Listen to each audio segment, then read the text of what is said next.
Howdy y'all, welcome back to the channel. If you would, close your eyes for just a moment and picture the old world. What year is the old world beginning for you? What location do you first imagine when you picture the old world? Is the old world of your mind's eye including massive buildings? Is the city fully furnished and laid out? Is there even a city to begin with? When you picture the old world, do you see grand architecture of a harmonious design? What about when you look outside? What is connecting the old world? Are there roads? Are there even a need for roads?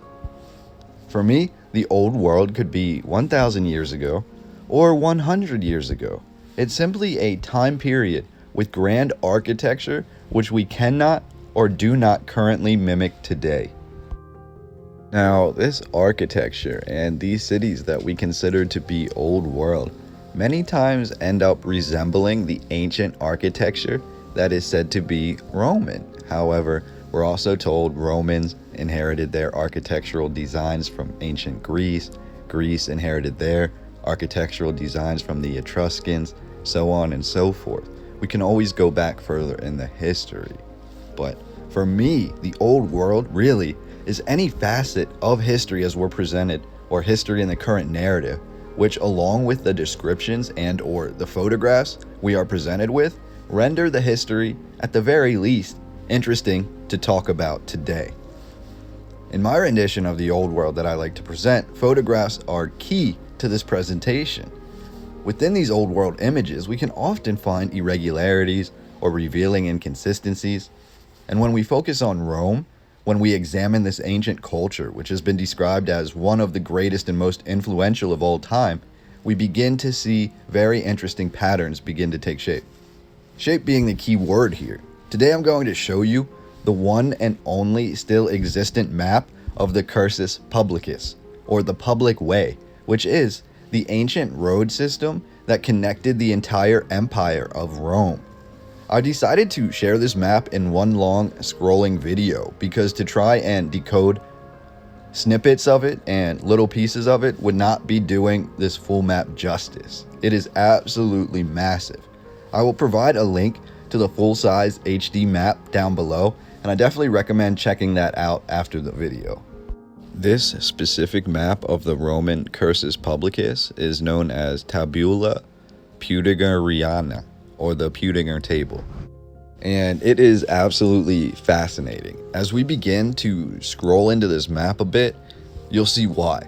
This map covers the entire Roman Empire, and I mean the entire Roman Empire, and most of the surrounding areas, last being updated, according to the current narrative, around the 5th century.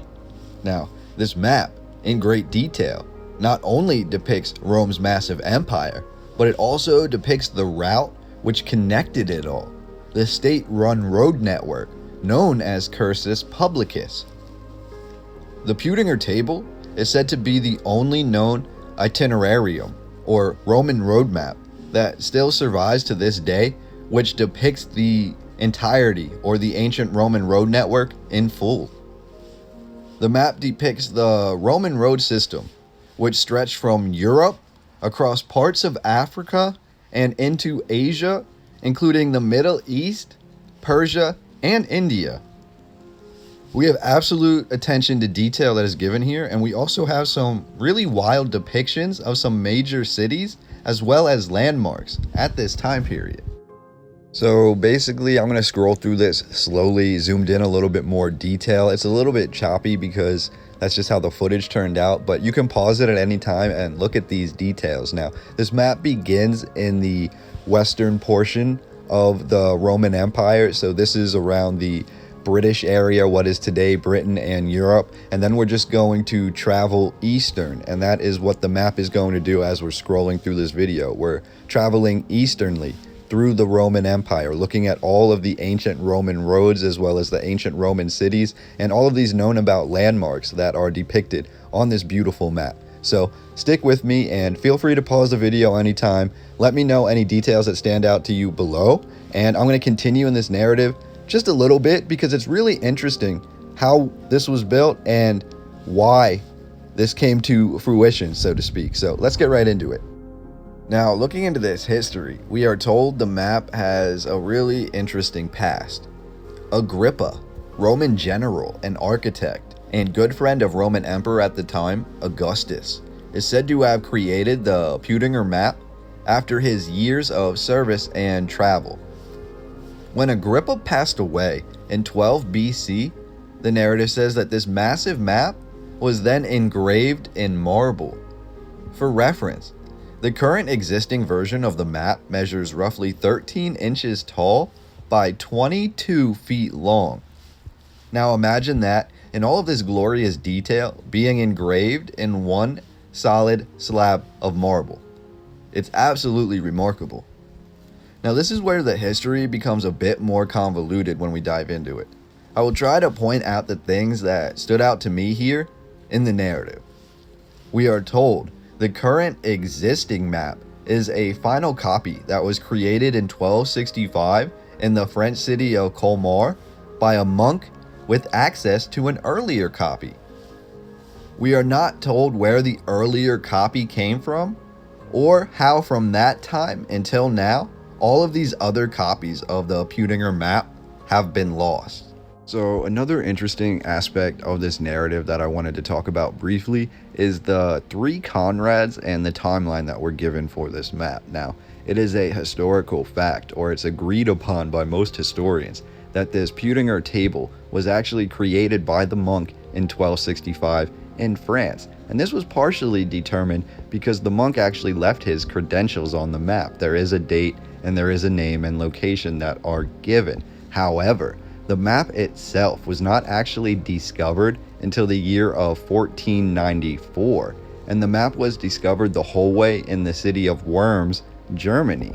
Now, this is really interesting to me, partially because in the narrative they say this map, this Roman road map, one of the most important maps of all time, was actually in the bottom of a crumbling library in the city of Worms. So there's a lot to decode there. First of all, we wonder why this library, or the building in which the library was housed, was in ruins. But we are also told that there was a man who was exploring the area around Worms, or to put it more simply, he was going through these old crumbling buildings looking for different relics and artifacts, and that is when he came upon this Peutinger Table. Now, his name is Conrad Celtis, and eventually he ends up giving this map to Conrad Peutinger. So far, we have two Conrads in this narrative as the main proponents of this story. Now, Conrad Celtis then bequeathed the map to Conrad Peutinger, for which the map is named the same Peutinger. And this happened in 1508. Now, apparently, Peutinger kept this map privately hidden in his family for the next 200 plus years. The map then goes on to switch royal hands over time, becoming part of the Austrian National Library, where it still currently resides today. The narrative continues by telling us that apparently there was always a missing section of the map, and this final lost section, before the map itself was released for public viewing, was actually partially rediscovered and recreated by a man in 1898. The name of this man? Conrad Miller. So, in the history of this map, of the Peutinger Table, we have three men named Conrad who are the main proponents of this narrative, or the main good guys, so to speak, in this narrative. These men made the preservation and restoration of this map possible. Now, I'm not too sure what the references or what the constant mentioning is of this name Conrad has to do with this map in general, or if there's anything more esoteric there, but I thought that was just really interesting to point out. So essentially, this Peutinger map, or Peutinger Table, shows all the Roman settlements and the roads which connected them, as well as other features of the land, such as rivers, mountains, forests, and seas. The distances between these settlements are also given. In total, no fewer than 555 cities, as well as 3,500 other locations, including monuments and superstructures, are shown on the Peutinger Table or the Peutinger map. This is where my imagination really begins to run wild, and hopefully yours can too. We can focus on this time period, roughly 1500 years ago, and the kingdom of Rome. Whatever you imagine, whatever you picture, it might not exactly be the same thing as me. That's both the gift and the curse of history pre-photography. That is the true old world. It stands only in our minds and in the descriptions and depictions that we are given. Something that completely remains understated, I believe, is just how vast the Roman Empire and kingdom really was. Whether this kingdom itself was partially built from the other kingdoms which it overtook, I am not here to argue in this video, as I'd like to focus more on the sheer complexity and enormous nature of the Roman Empire, and more specifically, the Roman road system in general. We have multiple written first-hand accounts that the road system was indeed a system, occupied and run under strict Roman soldier rule. There was always a watchful guise, and being much like the highways we see today, these road systems of Rome were complete with tolls and areas to check in if you happen to be hauling a heavy load. The narrative that we're given dedicates itself to the importance of the Roman architecture, and many times the other advancements of Rome are forgotten. We seem to focus only on the lost major structures.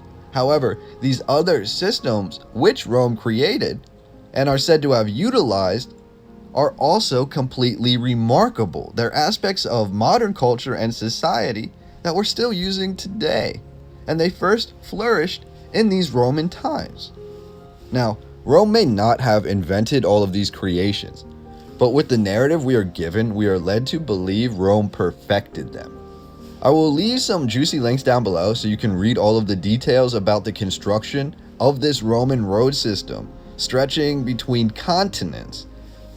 And as we look through Peutinger's Table, I really personally am most intrigued by the Middle East. I think the depictions of the massive statues, or even what some may consider giants in that area, as well as the massive temples of India and the Middle East and Asia, make that part of this map absolutely breathtaking, especially when we consider this to be one of the oldest maps and the only map of the Roman road system. To show those things in such glory and detail, they truly must have been massive and so beautiful at this time period.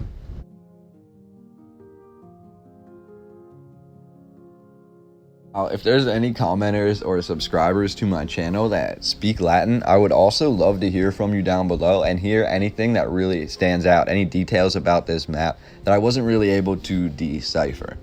Now, something I found interesting as well is the fact that this map was apparently a very popular and well-known Roman artifact, yet by the 15th century, it was seemingly lost to time and all copies of it had been destroyed. Basically, everybody had forgotten that it ever existed. And I find that to be very revealing, because in the narrative, we have all of these massive achievements that are always credited to Rome. Some are said to be strictly Roman, while others are said to have possibly been inherited from other cultures which Rome basically conquered. But overall, we have this basically endless list of achievements that are said to have arose or been perfected in the Roman Empire. Yet eventually, we always have the fall or dissolution of Rome. Then, many years later, we have the rise of the Holy Roman Empire. However, in between those two time periods, we also have a thing known as the Crusades, and years, really centuries of conquests that followed the fall of Rome. From that time period forward, roughly until the Holy Roman Empire began to align itself with powerful European royal families around the 13 and 1400s, we see a long time period of war that is said to have been based off of religion. Also during this time period, we see what some would consider to be the bulk of the phantom timeline or the phantom time period, aka the absurdly long amount of time after Rome fell, where Roman building techniques or geometric intricate designs were seemingly lost and Romanesque architecture was no longer being erected around the world. Basically, in these crusades, and during this time after Rome fell, we are seeing already existing fortifications that are being captured or recaptured, and not a lot of them are said to have been built per se. We have a remarkable amount of castles during this time period, during the Crusades, which were quote unquote torn down during this time period, only to be reconstructed decades or even centuries later by new Holy Roman ownership. It seems history here really repeats itself many times when we look at an assortment of different castles all throughout Europe and the rest of the world. At the same time, we also have a massive number of ancient lost Roman texts that are said to have been rediscovered during this crusade time period. Many at the latter end, around the 13 and 1400s, being the same time that the Holy Roman Empire began to align itself with the most powerful and feared royal families in the world. Is this a coincidence, or could there be something to this? Following the rediscovery and the realignment of the Holy Roman Empire, we see the church basically transformed into the powerhouse that it still is today. So, in a nutshell, Rome falls. Rome, the idea, faded away. Rome goes into the shadows, under the guise of religion. The Holy Roman Empire is born. Old architecture falls, but construction on new architecture is halted. New alliances around the world are formed, and old castles are conquered, taken over, and remodeled. The Holy Roman Empire slowly grows and gains control. The old Roman ideas on architecture are somehow rediscovered. Now, new castles begin to arise with new leaders. A new Holy Roman Kingdom or Empire is built on the exact same lands as the old one, now using the exact same forms of architecture that the old Roman castles were built in. Could the Crusades really have been a reclamation project? One of many reset periods of the past? Or could the Crusades be exactly what we are told? A product of war and society and humankind basically fighting for religious freedom. That's what we've been told in history class and history books, and that is what resulted in years of setbacks. Basically, these crusades and the war from them caused this dip in grand architecture and growth and all of these things from the roughly 500 AD time period until the roughly 1300 AD time period. I would just love to hear what you think down below. Whatever you may think, I believe it's absolutely crucial to at least view this map in detail and determine more facts about this ancient Roman road system. I would love to hear any interpretation you have in the comments down below. To imagine what really stood here throughout the Roman Empire, what Agrippa really saw if and when he did create this original map, or even to consider the monk who created this final copy which we view today, to specifically think about what inspired them and all of the hidden facets of the old world that these people understood that maybe we don't today. I believe that's crucial to our thoughts about the old world and understanding our old history, to understand the idea that we may never know absolutely everything we want to know about the past, but as we consider more options and as we weigh these different ideas, I believe it can open our minds to understanding a bit more. Possibly, at least a question or a food for thought I want to throw out there is, could the people of the 13 and 1400s, the people who were rediscovering this old architecture and rediscovering all of these lost Roman works, all of these lost pieces about architecture and things like that, could the people of the 13 and 1400s be looking at Rome the same way that we're looking at the old world? Or could they have been looking at Rome in a sense that maybe they were misinformed about the history? Possibly that some of the history itself may have been hidden from them, because it certainly appears that way. When you have all of these ancient Roman texts and all of these important ancient Roman buildings basically being lost to time, even though when Rome was at its peak, these were some of the most well-known documents and some of the most well-known buildings in the entire world. Yet we're told that somehow they were basically just forgotten about. And as far as the texts go, basically all of them were destroyed, including this map. All other copies were destroyed. So one must pose the question, especially if you were alive in the 1300s and you heard about all of this, basically all of these old architectural styles that you, according to the narrative, didn't understand for roughly 800 years. Now all of this information is rushing back to humanity and rushing back to society and causing all of this new architecture to be formed and all of these new towns and cities to be built. Basically, if you were in the 1300s, 1400s, and you saw all of this happen, wouldn't you at least question where all of this knowledge went? How after the fall of Rome, this knowledge was lost? Because that's essentially what we're doing here when we look at the old world. When we look at these amazing buildings from the 1800s and the 1700s and even earlier, we are asking where this sort of architecture went, where this style of architecture went, where the masons that built this architecture went, and how the narrative we're given about the architecture makes sense, because a lot of the times it really doesn't. So that's really what we're doing looking at the old world. And I just want to throw the food for thought question out there. What if the people of the 13 and 1400s felt similar to us when they were looking at old world Rome?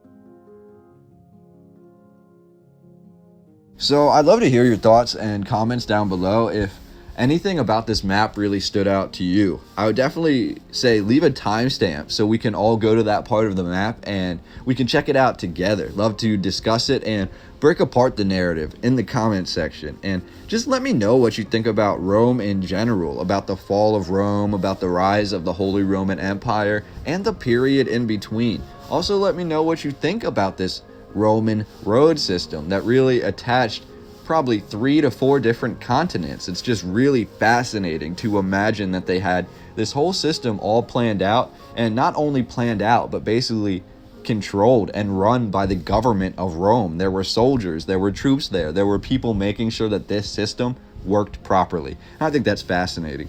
I also just wanted to mention, if you want to support the channel, we'll leave a link down below. I still have a handful of Jared Boosters tees left, the 15K special tees, and I just wanted to let you guys know that I have a couple of people I wanted to give a shout out to. So let's just give a big shout out to Pamela Palmer, Hildy Vanderpeer, Justin Aligata, and a special shout out to both Bill Wagner and Roman G. These are the first big contributors to my channel, and especially I wanted to give a shout out to Roman, who runs a very spiritually enlightened IG page that's called Roma is Doma. So if you like smart memes and funny stuff like that, you should check him out. But in conclusion, I just wanted to wrap up the video there, say thank you so much for being here. Thank you for helping this family to grow. Hit the like button if you enjoyed this video, subscribe if you're not already, and I will get back to you very soon on the next one.